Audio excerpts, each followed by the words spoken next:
So the other day I was watching YouTube videos because YouTube is amazing and cannot be banned for 6 days. And I came across this video titled "My Husband Made Me a Prostitute." Yeah, and I saw the title and I'm like, such a harsh title, right? My husband made me a prostitute. Like most husbands make their wives breakfast in bed. Not this guy. But this guy has a different agenda, you know?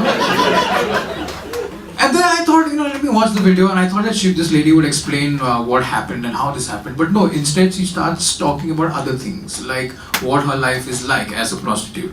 At which point I can tell everybody in the country is judging the husband. Like people in the south of India are going, these North Indian men are like that only.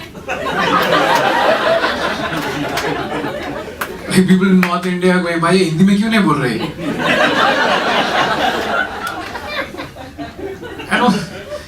And also because in the video she's a prostitute, you can imagine she's dressed a certain way, right? Which is why some Indian men can't handle their shit, right? They're just like, ये कैसे कपड़े पहने?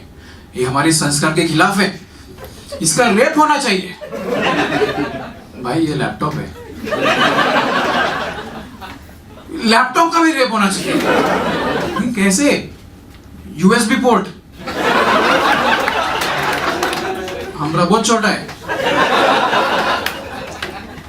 So now I'm 2 minutes into the video and I want to find out what her husband has done. I'm very curious. But does she tell me? No. She still keeps talking about her life as a prostitute and then reveals that her husband does not speak to her anymore.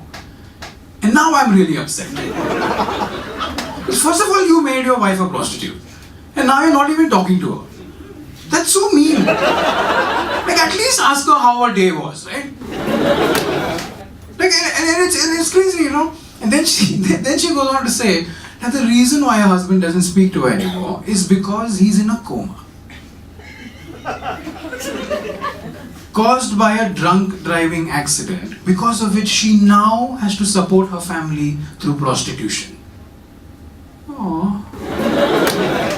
Like this has to be the dumbest thing I have ever seen. Like the word facepalm was invented for this moment. Like here's the message of the video, right? If you drink and drive, you may end up in a coma and your wife may become a prostitute.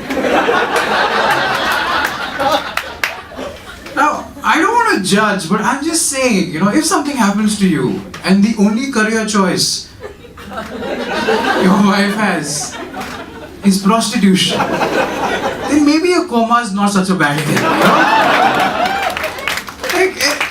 And this whole video was supposed to be like a public service announcement, like stop drinking and driving. And I'm like, okay, if you want to do a video like that, at least make it realistic, right? Like Indians cannot connect to a story like this because this doesn't happen. Like for example, over here, it's a little different. In India, when you drink and drive, you can run over people sleeping on a footpath, kill them, never go to jail. Can even make a few hit movies, after that. Yeah, like or if you want to get drunk, you can get into your Aston Martin, crash it into an Audi. Give the victim another Audi. Never go to jail. It's fantastic. And I was discussing this video with my friends, right? And I told them, what? I think it's rubbish. And they're like, dude, why are you dissing the video? It has such a strong message. I'm like, no, it does not have a strong message. The intention is good, but the message is very weak. Because here's what I'm thinking, right? If you tell someone that if they drink and drive, they could end up in a coma, isn't that reason enough for them to not drink and drive? Like, who is this guy out there going, hi, I don't mind being a vegetable for the rest of my life, but if my wife becomes a prostitute, I'll be really pissed off. You won't be able to tell, but I'll be really pissed off. Someone going to say to me, hey, don't touch that electric fence, you'll die. I'm not going to go, yeah, it's okay as long as nobody pays my wife for sex. It's stupid, and we've been having this discussion about drinking and driving for a long time, right? But it's kind of sad now the conversation has reached a point where we're saying, hey, it's okay if you don't care about yourself, at least think about your family. What? Like, whatever happened to being selfish? Like, when did that stop being fun, When did you stop becoming important to yourself, Like, forget about your family, man. If something happens to you, they'll survive. You know why? Because they are not in a coma. And when you're not in a coma, it's hard to bunk work. Like, if you want to stop drinking and driving, I'm saying, why not do it for yourself? Why not? Why don't you, live a little longer, make some money, travel around the world, and then let cancer kill you? It's a better plan, isn't it? Like, don't worry about your family, man. They'll survive. They'll be okay, Like, if you're in a coma, sure, your wife will take care of you for a couple of months, but then she'll get bored and just marry your brother. And then your kids will just wait for the iPhone 7. They don't give a shit as long as someone is paying for it, And you'll just be lying in the hospital bed going, that's no way to live, A coma sounds interesting in theory, but it's not, A coma is a very low budget version of Interstellar. Anyways, the point I'm trying to make is, guys, don't drink and drive, because performing comedy for a room full of people in a coma is not fun. You guys have been fantastic. My name is Dan McManus. They will jump inside the tiger's enclosure. Typical Delhi mentality. पसंद आया हाथ लगाने का. But as awesome as Sachin is, and as much as we love him, we all know you put a broom in his hands. At some point he's going to go.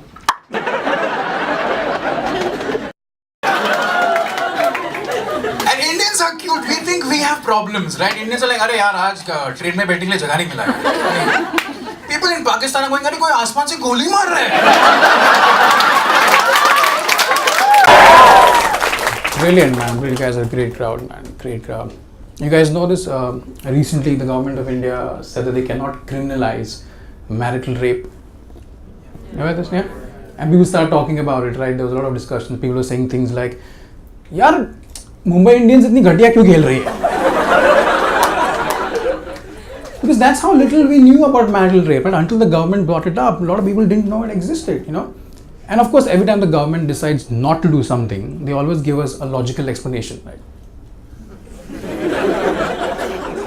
Like even this time they said, bro, we cannot criminalize marital rape because marriage is a sacred institution, Hashtag customs, values, log kya kahenge, blah, blah, blah, Indian culture. And first of all, every time somebody now says Indian culture, I feel like throwing up. Like I was out with some friends last week and someone said it and I got rushed to the hospital, profusely vomiting and my parents flew down and they asked the doctor, what happened? They're like, madam, आपके बेटे को Indian cultureitis हुआ है. इलाज के लिए इसे संस्कार और चूतियों से दूर रखिए. Now, it's not our fault that we didn't know about marital rape, right? It's a very confusing concept, right? Especially for Indian men. Indian men understand marital rape the same way Indian women understand the offside rule in football.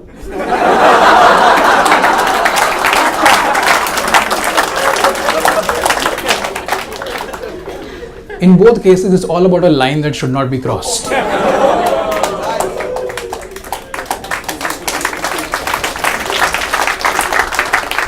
Yeah, I know that joke was sexist and confusing, but it was funny. Huh? Yeah. But try this, right? Speak to any Indian man about marital rape, and more often than not, you'll say something like, "But if you're married, how it is rape? We love each other. I'm a husband. She's my property. How? Like if I use my car, it's called a drive, not Grand Theft Auto."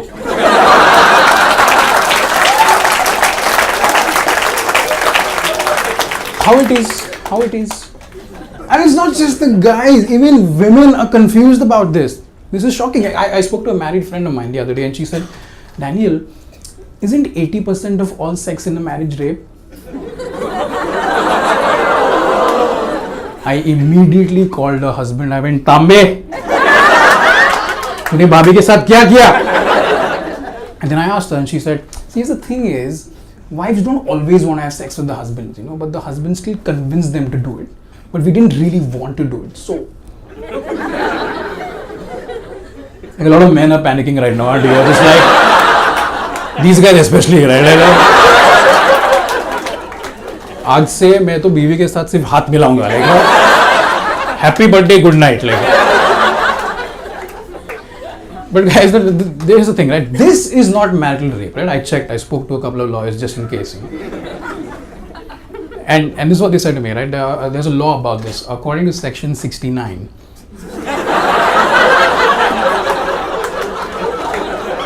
of the IPC, the law states that after 6 months of marriage, the husband needs to put in effort to woo the wife. It's true. Which makes sense, right? Because Indian men have no game. Like, our idea of foreplay is, hey, dena.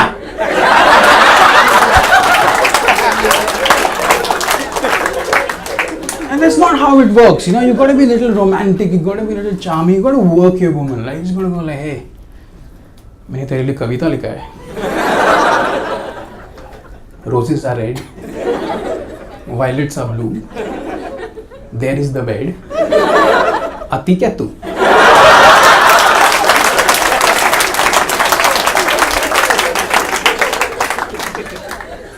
But if you're having this discussion, the more important conversation here, the more important question rather is, what is the difference between marital rape and rape? You know? And isn't. There's no difference. It's the same thing, right? If there's no consent, if you're forcing yourself on your wife, it's rape. It's the same thing. Except that here she probably does hope that death will do you part. In fact, I think marital rape is worse. Because not only are you sexually violated, you have to wake up the next morning and make your rapist a sandwich. You have to make him breakfast and pretend like everything is okay. That is horrible. Okay? The only benefit to marital rape, if you're looking for one, is that here you can't blame it on chow mein, mobile phones, Hrithik Roshan's extra thumb. You know exactly where the fault lies. That's the rapist, officer. The father of my kids, the man who promised to love me, take care of me, and never hurt me. He raped me. That's how simple it is. You know, and I know some of you are wondering, okay, if marital rape is such a big deal, what are other countries in the world doing about it? Well, I'll tell you. #research. Over 100 countries in the world have criminalized marital rape. Because apparently in over 100 languages, no means the same thing. Right?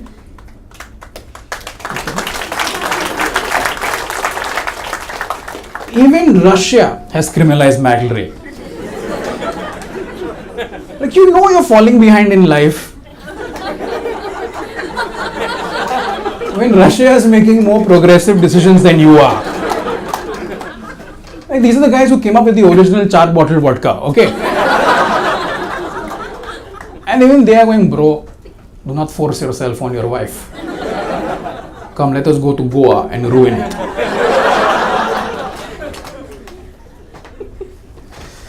But this whole discussion right now is about, you know, marital rape and should be criminalized or not. And just so you know, there are some of the other countries who haven't criminalized marital rape, right? Saudi Arabia, Iran, Pakistan.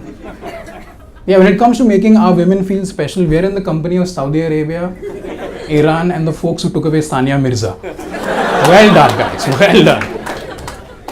And because of this discussion, everybody is now saying it should be criminalized, should it not be criminalized. I personally think it should be criminalized. What do you guys think? You guys think it should be criminalized? Yes. It should. It should. It's a step in the right direction. But it won't change anything. Nothing's going to happen because Indian law is not exactly user-friendly, is it? Indian law is like Apple Maps.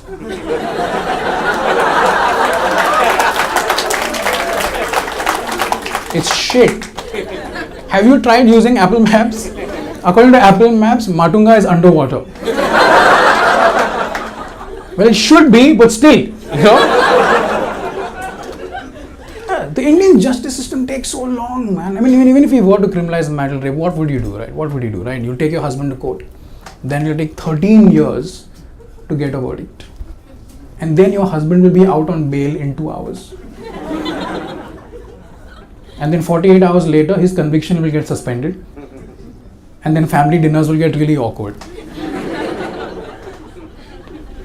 Don't worry, I'm not afraid to do this joke because I don't sleep on a pavement.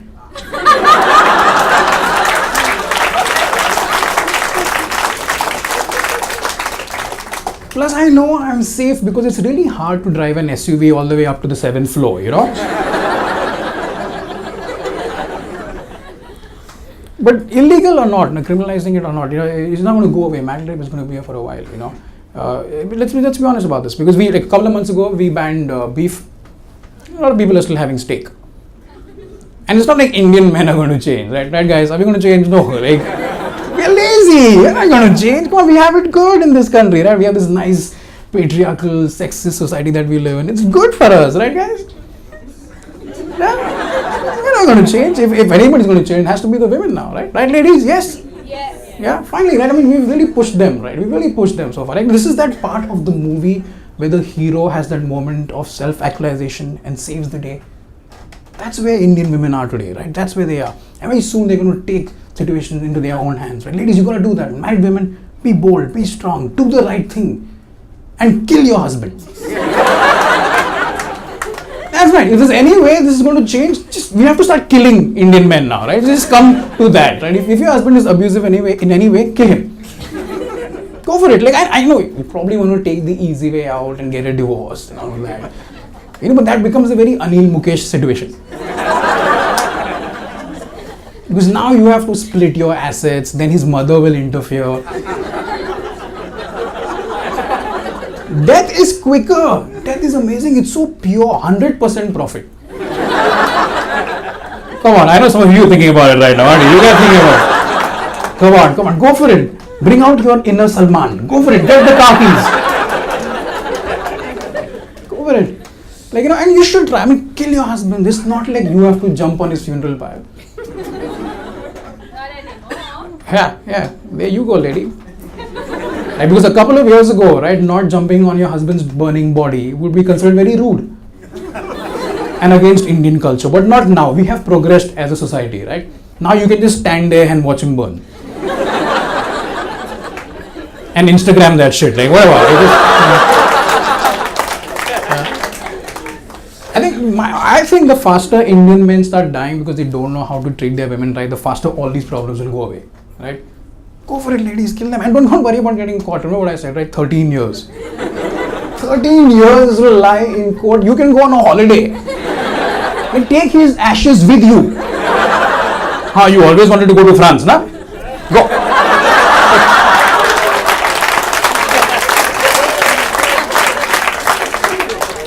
I know what you're thinking, right? And that's all cool, but then everything it's not that simple, because to do this you have to be really rich, because only rich people get away with stuff like this, right? Correct? Yeah, don't worry. HDFC has you covered. Yeah, very soon they will have a quick bail insurance plan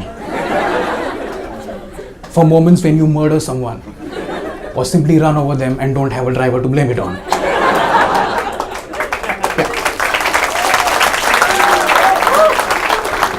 I'm just saying, guys, be careful. I mean, we've really pushed it so far, right? Just be careful. I mean, it's okay if she says no. So what, yeah? It's okay if she says no. I mean, why do you think fishing is very popular with married men? You think they want to spend 9 hours on a boat holding a stick that's way longer than their... The problem is Indian men can't handle rejection. That's the thing. We can't handle rejection, which is ironic because that's the one thing we should be good at. Like, even me, whenever I now talk to a girl, I always begin my conversation by saying, I know you're going to say no, but... I think only time an Indian guy is not rejected is when he's born.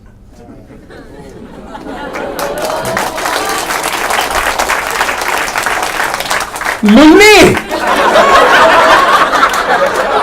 Seema, Lulli! Lulli equals Dahej!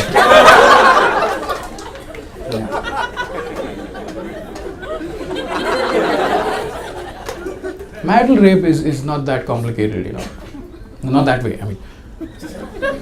Not that way. I mean, don't do it, but it's simple to understand when you remember that just because she said I do doesn't mean you never have to ask again. Ladies and gentlemen, you guys have been fantastic. Thank you so much.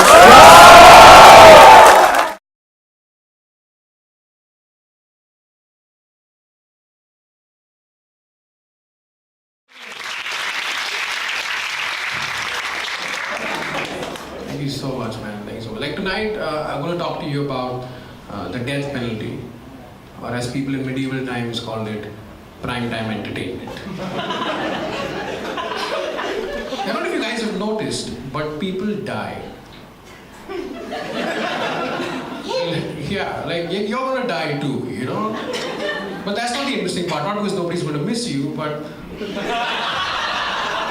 it's interesting because of something I found out, right? Here's what I found out. Apparently, the number one cause for human deaths is other humans.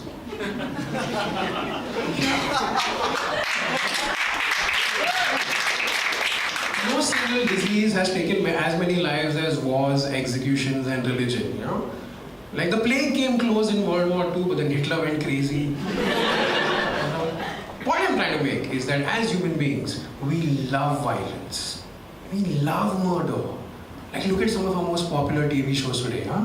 Game of Thrones, yeah? Breaking Bad, 24, Dexter. Even a show like Comedy Nights with Couple makes you want to stab yourself in the neck.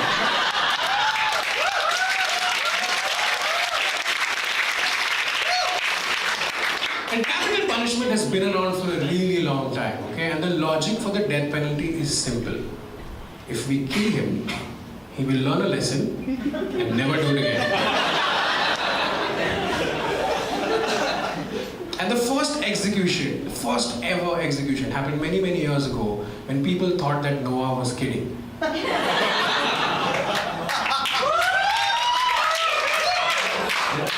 You guys know the story about Noah's Ark? Yes.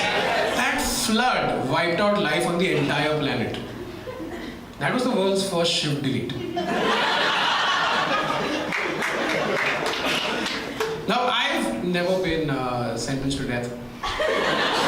Yet. I mean, come on, I'm a comedian in India, you know, you never know. Today joke, tomorrow poke, you know. But if I were ever to be sentenced to death, I'd be okay with it. Yeah, because I read up on how they used to execute people back in the day, and compared to that, what we do today is cute. Okay? Like if you read up on history, the kind of things that they used to do to people makes Game of Thrones look like a Twilight movie. Okay? Yeah, and you could tell that the people who came up with these ideas had a lot of free time.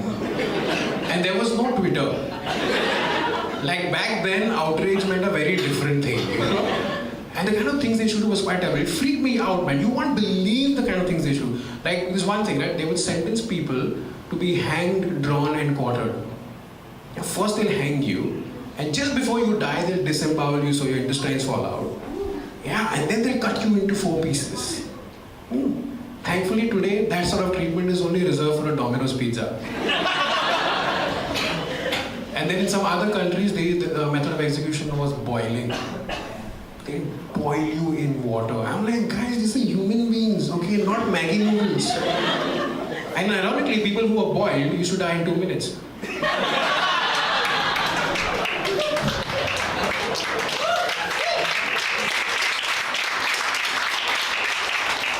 And then some uneducated, unqualified idiot complained about lead poisoning. So they banned boiling. But the one that used to freak me out the most is called sawing. Here, they'll hang you upside down by your ankles and literally saw through you. Yeah. They'd split you into 2. The schizophrenics loved it.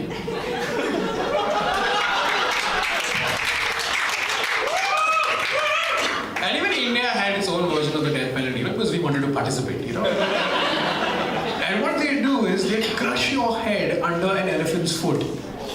And not just the foot, the whole elephant came with it. And I'm not making this up, you won't believe where this was most popular. Baroda. Like, yeah, there was no achhe thing for criminals back then.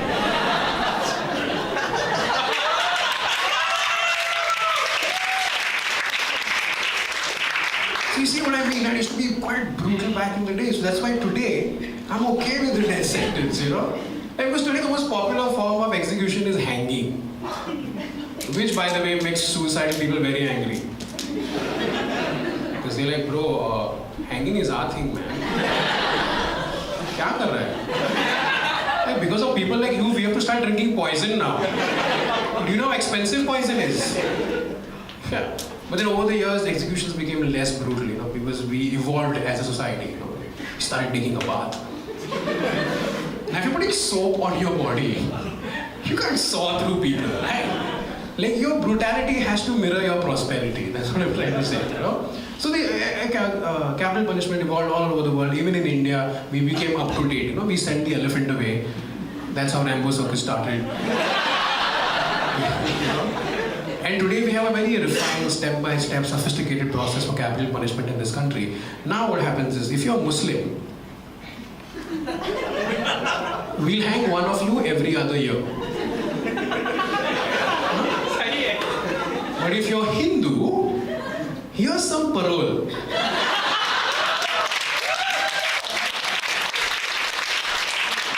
Go on holidays. But if you think about it, it makes sense not to hang a Hindu, right? Because लटकाने से क्या फायदा? फिर से वापस आएगा.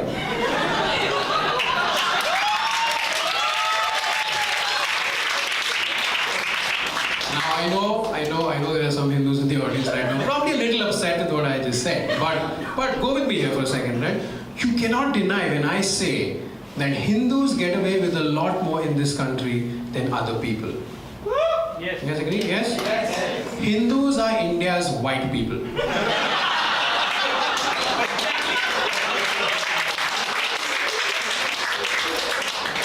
Muslims are India's black people. They get screwed over all the time, right? Like any Muslim friends, if you think you don't believe what I'm saying, if you think Muslims are not India's black people, try going to America and hugging a cop.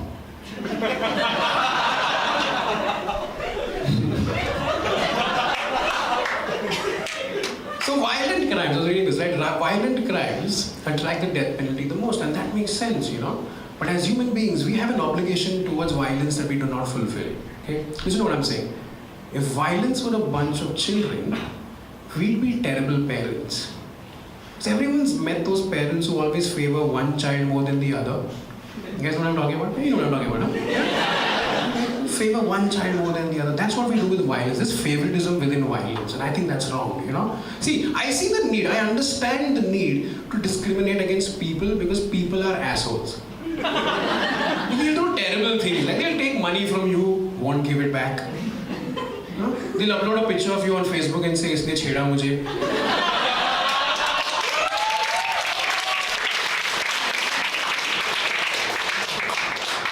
Terrible things, But we started discriminating against violence as well, and that's not cool. Like we started calling violence names, That's bullying, guys.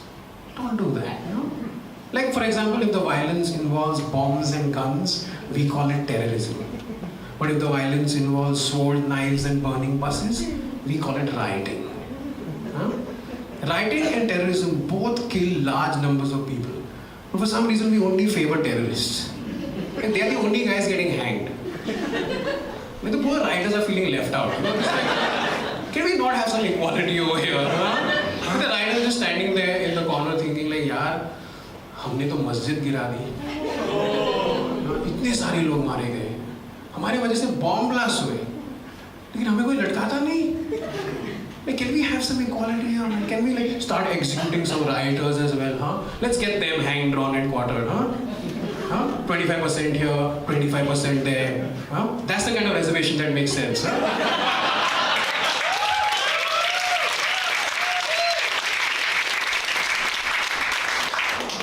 And there's this huge worldwide human rights debate surrounding capital punishment, and a lot of countries have done away with the death penalty. India still has it, so does America, because they're America, They are the pioneers in taking life. Like they're in every product category, like wars, invasions, no gun control. They even create their own terror group just for fun. ISIS.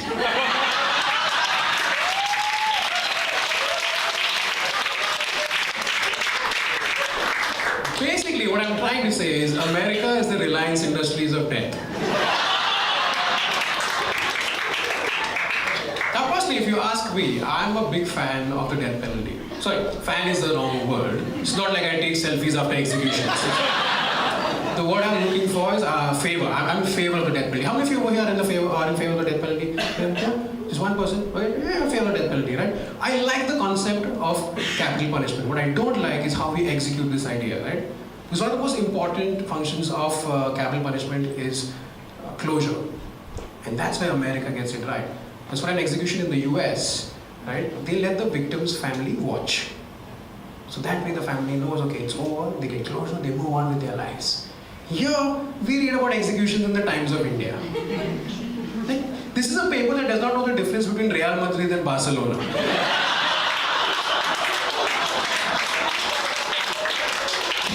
I can't believe anything they say, you know. So I don't know if Ajmal Kasab was really hanged or if that was an ad for biryani. Yeah. But you also meet a lot of people who are against capital punishment. How many of you are against capital punishment? Yeah, make some noise, raise your hands. Yeah. Don't worry, no one's getting executed tonight. Yeah, but there's a lot of people, yeah. And one of the most common arguments that you will hear, or you will have from people who are against the death penalty, is that the death penalty is not a deterrent to crime. Correct? Well, whose fault is that? Because even criminals know that by the time they get arrested, convicted, and executed, they'll probably be dead anyways. Like, our justice system is so slow that by the time we execute a criminal, we've forgotten the crime. Like, you have to Google the incident just so you can feel angry again.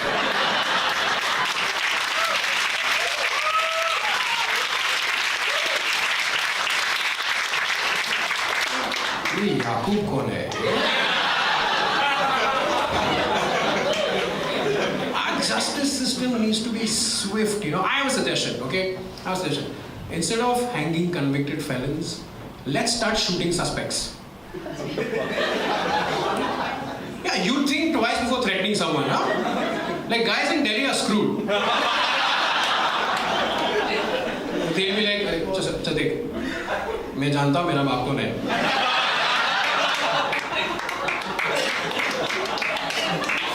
Tension मत ले ऐसे. And if there are people in India who are still insisting that the death penalty is not a deterrent to crime, I have two words for you: Singapore and drugs. Huh? The punishment for drug abuse in Singapore is death. Okay? People in Singapore don't do drugs, not because it's expensive. They don't do drugs because they want to do drugs again.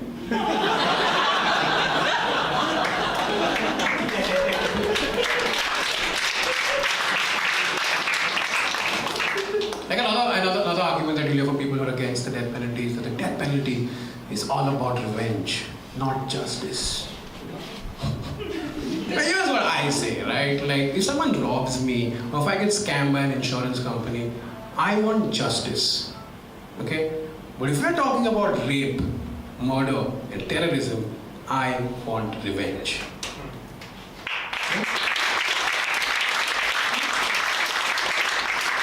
Revenge is to justice what lust is to love.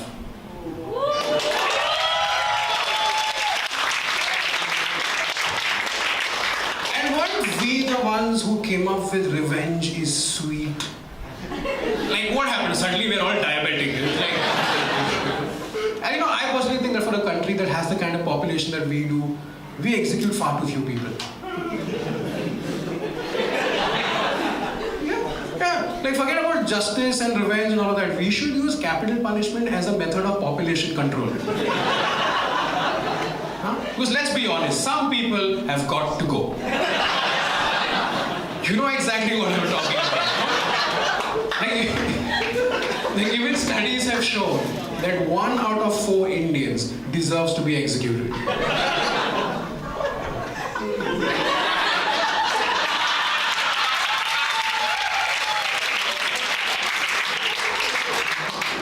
Gotta get rid of some people, man. Like, take that show Roadies, for instance.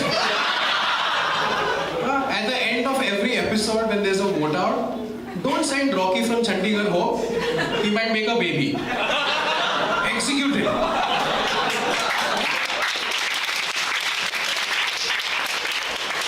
The other day, somebody said something. What's that? Meat ban? Come.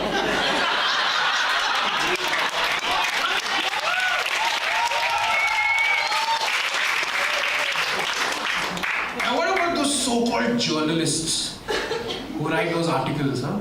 A man walked into a bar. You won't believe what happened next.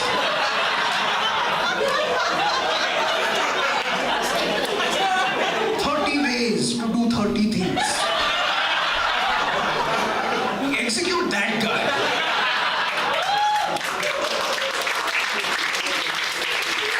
And then tomorrow we can print an article, you know.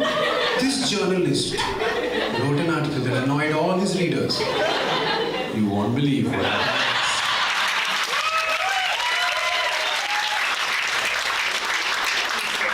The discussion about the death penalty or capital punishment is going to go on for a really long time, you know. And it doesn't matter which side you're on, whether you're for it or whether you're against it. Nobody's really winning, you know. And because you know what they say, right? An eye for an eye makes the whole world blind. But if you ask me, I think the real problem is that too many people can see. Thank you so much, ladies and gentlemen.